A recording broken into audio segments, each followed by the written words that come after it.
Senado inilatag na ang mga panukalang batas na prioridad nilang tatalakayin ngayong balik sesyon na ang Kongreso. Kung ano-ano ang mga yan, alamin sa sentro ng balita ni Daniel Manalastas live.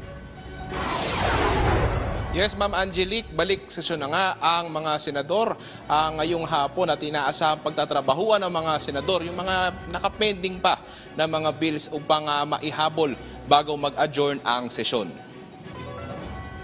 Nasa 20 panukalang batas ang inaasinta ng Senado na maisabatas bago mag-adjourn ng sesyon para sa second regular session. Paglalahad ni Senate President Juan Miguel Zubiri, ang mga ito ay nakalista sa Common Legislative Agenda of the Legislative Executive Development Advisory Council o CLA-LEDAC.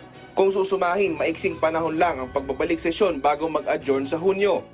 Pero kumpiyansa si Zubiri na on track sila na maipasa ang mga prioridad na panukalang batas ng Administrasyong Marcos. Kabilang sa mga panukalang batas ay ang Philippine Ecosystem and Natural Capital Accounting System o PENCAS Act na kasalukuyan ng nag-aantay ng pirma ng Pangulo.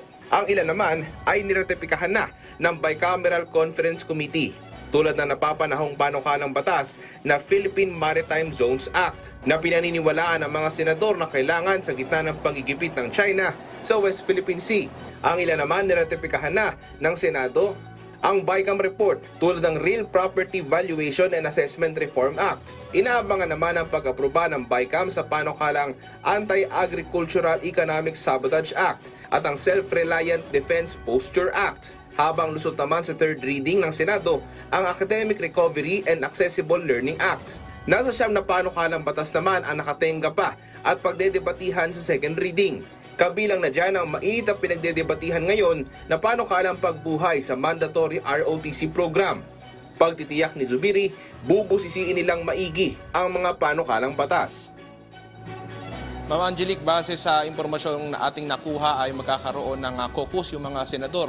Dito sa caucus naman, Ma'am Angelique, ay pag-uusapan nila kung paano yung magiging diskarte, kung paano nila ila-line up yung mga panukalang batas na kailangang dapat na maipasa. Angelique? Okay, maraming salamat Daniel Manalastas.